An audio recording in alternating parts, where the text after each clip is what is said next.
إن الله اصطفى آدم ونوحا وآل إبراهيم وآل عمران على العالمين.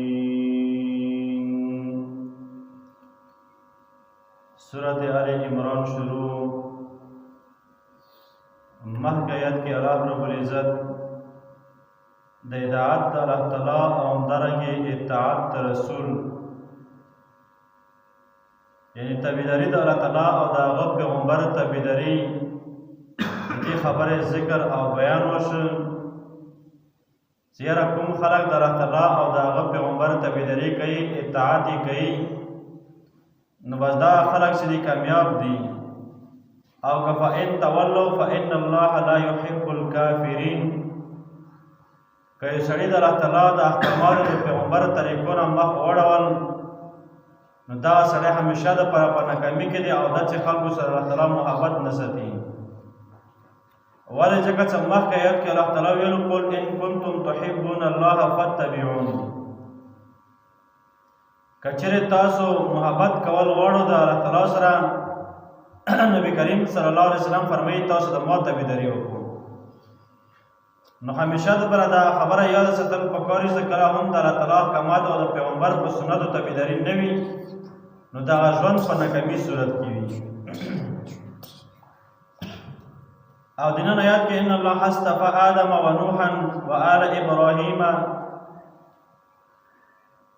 دې آیات کې اصل کې رد په او خلکو باندې چې هغه نصراو د نجران ولا ناغو دا خبره کوله چې دا عیسی علیه السلام چې دا خو دغه مرغی وغیرہ جوړول شي او د کې سا چول شي لکه څنګه بل ځای قرآن کریم کې ذکر دی نه اصل کې و شکل مرغی وغیرہ دا په جوړ ک عیسی علیه السلام او یې په کې ور خدای د الله تعالی په اذن اجازه سره او د عیسی علیه السلام یو قسم ته معجزه و نو دوی د عیسی علیه السلام الوهیت درجه ته ورسول. مطلب چې د الله تعالی په درجه او تورکه سره د الٰه دی. نو الله رب العزت دا خبره ذکر کوي چې نه یو عیسی علیه السلام نه هر یو پیغمبر په خپل ځوان اوچته درجه ولا دی. خو چا د سلام دا یو پیغمبر سره د الوهیت درجه یو سره نشته. مطلب د الٰه درجه د الله تعالی کومه درجه دی هغه درجه او پیغمبر سره نشته دی. او دا آیات د مخکې آیات سره داسې لګېږي چې مخکې کې چې قل اطیعوا الله و اطیعوا الرسول. تاسو د الله تعالی او د پیغمبر تابعداري وکړو. په داسې خبرو کې مو کو چې یاره دا کوم انبیا دي په دې کې یو انبیا هم د عبادت لایق نشته دي. هم ټیک د تابعداري شته دی چې کوم احکامات او الله تعالی ورکړي د هغه تابعداري کوه. خو پیغمبر ته سجدې کول یا د پیغمبر عبادت کول یا پیغمبر ته د الله تعالی درجه ورکول دا نشته دی. ان الله اصطفى آدم ونوحا. یقینا الله تعالی اوجت کړي درجه یا ور کړي دی الله تعالی آدم علیه السلام او نوح علیه السلام او ابراهیم علیه السلام. یعنی ابراهیم علیه السلام هم پیغمبر او دین آباد کې بیا اسماعیل علیه السلام او درنګ اسحاق علیه السلام د ابراهیم علیه السلام په اولاد کې رسی. وآل عمران على العالمين. او آل د عمران ولادا ټول په مخلوقاتو باندې یعنی دا انبیاء دي او انبیاء په ټولو مخلوقاتو کې بهترین مخلوق دي.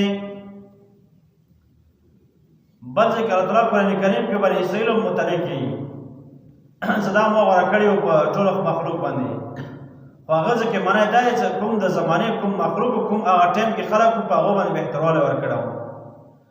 ځکه چې یو خدای چې دیو ته نعمتونه الله تعالی ډیر ورکړي او ټول نه هټ او بهترین نعمت دا ټول نه زیات انبیا چې بنی اسرائیل کې راغلي وو. دې د وجه دا زمانه د مخلوق باندې بهتر خلق وو. ذریه بعضها من بعض. اولاد د انبیا ورجن د جنو باندې. والله سميع عليم. دا تعالی اوریدونکو او په علم ولاده. وَإِذْ قَالَتِ امْرَأَتُ عِمْرَانَ رَبِّ إِنِّي نَذَرْتُ لَكَ.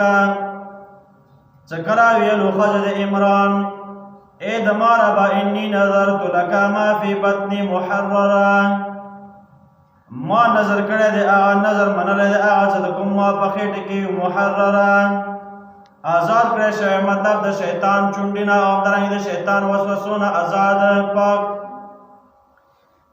دې کې دا کوم عمران دی عمران نه مراد د بیبي مریم کوم هغه د مور کوم هغه خوندو هغه مراد دی ورنه او یو موسی علیه السلام په قوم کې هغه نه مراد نه دی او دې کې چې کله دغه وفات شو دینه پاس دی بیا بیبي مریم مور څه دې دا ویل چې یاره کله ما خېټه کې څه وي دا نظر ورس یاره دا د بیت الله بیا کوم نه دې خدمت وکړي او بیا دې لکه کفارت چکړه وګدا وکړه د مختصر دان څاټه کې بیا نور انبیاء کرام شو دا ختم شوی صرف زکریا علیه السلام پاتې شوی او بیا دې کوم کفارت او تربیت د زکریا علیه السلام کړو خو به دې کې دا کوم نصر او دوم درجه ور کړی و ویره یو الله تعالی شو دویم الله تعالی عیسی علیه السلام شو او دریم چې د دې بیبي مریم شو خدا ټول خبره غواړي ټول په خپل ځای بندګانو او صرف یک الله تعالی چې دا الہ